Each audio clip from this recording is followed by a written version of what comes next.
ভাবতে পারছো, নিজের মেয়ের জন্মদিন আর আমাকে খুন্তি নাড়াতেই হলো না, এমনি এমনি এত সুন্দর সুন্দর খাবার দাবার রেডি হয়ে গেল। আসলে মেজদি ফটাফট সব সবজি মাকে কেটে বেছে গুছিয়ে দিয়েছে, আর মা দেখো ফটফট করে রান্না করে নিয়েছে।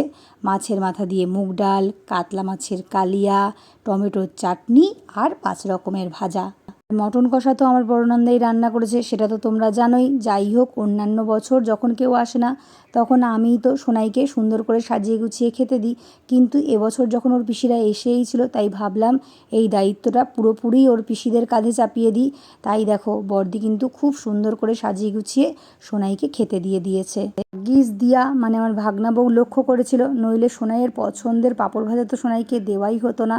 শেষ পর্যন্ত আমার কিন্তু খুন্তিটা নাড়াতেই হলো, মানে আমার মেয়ের জন্মদিনে মেয়েকে পাঁপড়টা আমিই ভেজে দিলাম। এদিকে আমাদের বাড়ির সবচাইতে ছোট্ট অতিথি মানে মিঠি সোনাকে খাওয়ানো নিয়ে লেগেছে যুদ্ধ। সে যা না ভাত খাচ্ছে তার চাইতে পাঁপড় ভাজা আর চিপস খেয়েই পেট ভরিয়ে দিচ্ছে। আর এদিকে আমার মেয়েকে দেখো অর্ধেক খাবার না খেয়েই উঠে পড়েছে। আর এই যে যেসব খাবার দাবার পড়ে আছে, মেজদি আবার নিয়ম বানিয়েছে এই সব খাবার দাবার নাকি মা খেতে পারবে না। এবছর তো বাইরের কাউকে নিমন্ত্রণ করাই হয়নি, ওই ঘরের সবাই মিলেই একটু খাওয়া দাওয়া মজা করা হয়েছে। দেখতেই পেলে এক এক করে মোটামুটি সবাইকেই খেতে দেওয়া হয়েছে। প্রথম ব্যাচে আমার নন্দাই, বাবা, মামা, ভাগনা ওদেরকে দেওয়া হয়েছিল। আর এই ব্যাচে দেখো মামি, মেজদি, ওর বাবা, আমার ভাই, মা আর এই যে 2 ভাগনা বউকে খেতে দেওয়া হয়েছে। ওদের সবাইকে খাইয়ে দাইয়ে লাস্টে কিন্তু বড়দি আর আমি খেতে বসেছিলাম। খাওয়া দাওয়া সেরে মিঠি রানী দেখি ওর কাকিমণি আর মায়ের সঙ্গে ছাদে এসেছে। ভাবলাম সোনাইয়ের ছোটোবেলার পান্ডা গাড়িটা তো সেই পড়ে পড়ে নষ্টই হচ্ছে, ওকে একটু বার করে দিই, ও আনন্দ পাবে।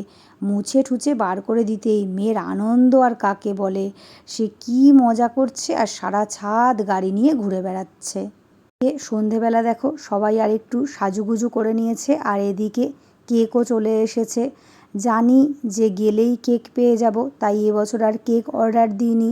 কিন্তু কেক আনতে গিয়ে হয়েছে আর এক কীর্তি, বড় কেক পাওয়া যায়নি। কিন্তু এদিকে তো বেশ অনেকজন মানুষ, তাই দেখো 2টো কেকই আনা হয়েছে। হোক, যা হয় ভালোর জন্যই হয়। দেখো মিঠি তো ছোট, যদি ওর পিপি একা একা কেকটা কাটতো তাহলে তো ওর মনে দুঃখ হতো। তাই দেখো 2টো কেক এসেছে, বেশ ভালোই হয়েছে। বড় কেকটা ওর পিপি কেটেছে, আর ছোট কেকটা দেখো ওর দাদাইয়ের সঙ্গে ও কেটেছে। আর জানো তো এবছরে মোমবাতি টোমবাতি কিছু আনা হয়নি। আসলে আমাদের তো নিয়ম নেই, শুধু কেকটা না কাটলে মনটা খারাপ হবে, তাই কেকটা আনা হয়েছে। কথা বলতে আমি ভাবিনি যে সবাই আসবে, মাত্র 2 দিন আগে জানতে পারি সবাই আসবে। যাই হোক, বেশ আনন্দ করেই কিন্তু জন্মদিনটা কাটানো হলো। আর আমার মেয়ের জন্মদিন বলো অন্নপ্রাশন বলো এরকমই হয়, অন্নপ্রাশন হবে না করে সে বিশাল বড় অন্নপ্রাশন। 8 বছরের জন্মদিনও তাই, এবছরও তাই। যাই হোক, এই দিকে দেখো বোঝা যাচ্ছে না যে কার জন্মদিন, পিপির না ভাইঝির। আর এই যে ইনি আবার হচ্ছে কেক খাওয়ার চাইতেও এই যে কেকের মধ্যে যে স্টিক থাকে সেই খাওয়ায় ব্যস্ত।